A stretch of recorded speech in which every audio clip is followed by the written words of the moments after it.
할렐루야. 마가복음 11장 15절에서 18절 말씀을 가지고 깨끗한 교회란 말씀을 전합니다. 교회의 주인은 하나님이십니다. 초대교회는 갈등 속에서 성장한 교회라고 할 수 있습니다.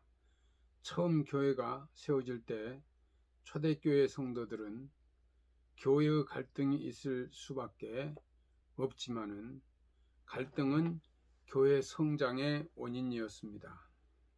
갈등을 해결하면 교회는 성장합니다. 갈등을 해결하면 더 이상 갈등이 아닙니다.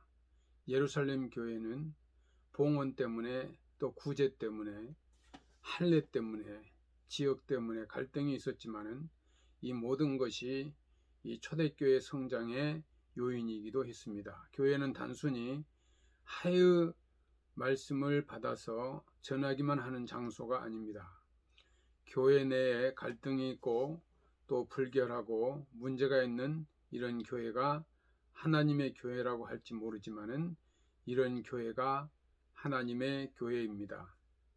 한 가지 유의해야 할 일은 교회는 이런 문제를 깨끗게 할 성령님의 도우심으로 깨끗게 되어야 한다는 것입니다. 교회는 신비로우면서도 늘 혼란이 함께 있습니다. 왜냐하면 교회는 신적 요소와 인적 요소를 겸비하고 있기 때문입니다. 예수님께서 성전을 깨끗게 하실 수 없는 일이 생겼습니다.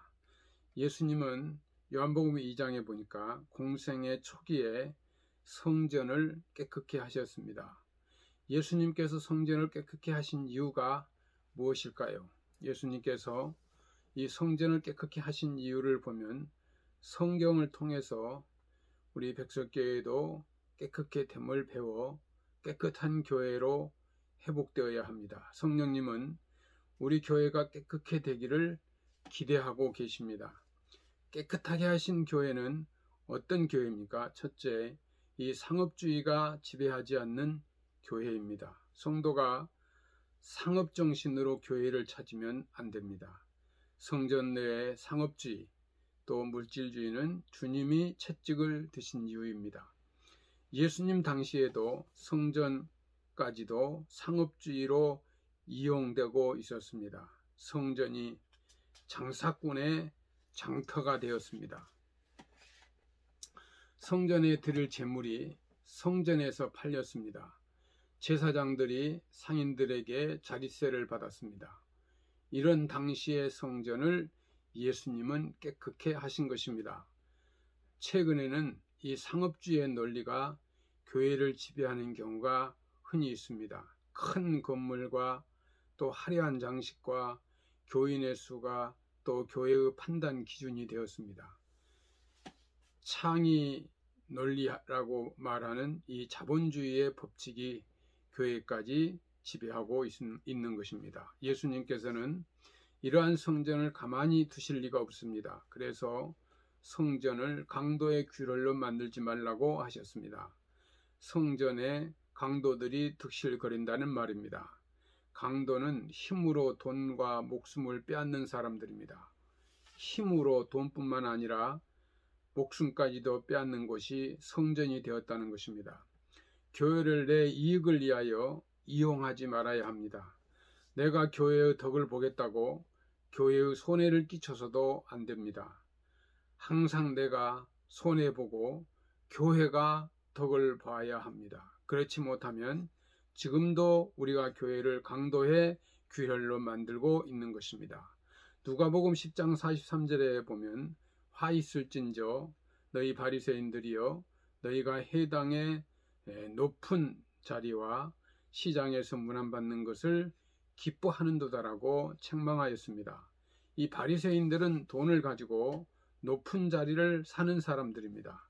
사도행전 8장에서 빌립이 사마리아에서 전도하는 내용이 기록되어 있습니다. 사마리아 사람들이 하나님의 말씀을 받았다 함을 듣고 예루살렘 교회가 베드로와 요한을 보냅니다. 그때 이 사마리아인의 시몬이란 사람이 베드로와 요한을 통하여 성령이 임하는 것을 보았습니다. 그는 성령을 돈으로 사려고 하였습니다. 사도행전 8장 20절에 말합니다. 베드로가 가로되 내가 하나님의 선물을 돈 주고 살 줄로 생각하였으니 내 은과 내가 함께 망할지어다. 지금도 돈으로 성령을 사려고 하는 사람이 있습니다. 돈으로 교회를 꾸려가려고 하는 사람이 있습니다. 돈으로 은혜를 해방되어야 합니다. 교회는 이 교권주의가 지배하지 않아야 교회입니다.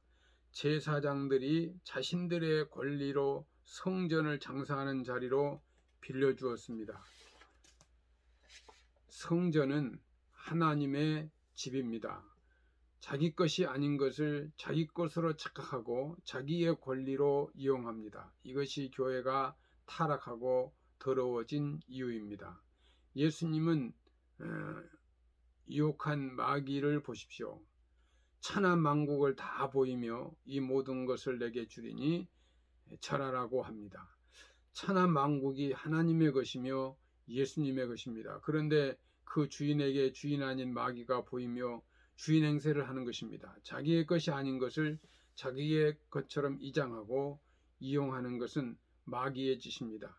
교회가 타락하고 이 교권주의에 빠지게 되면 마귀의 모습을 담게 되는 것입니다.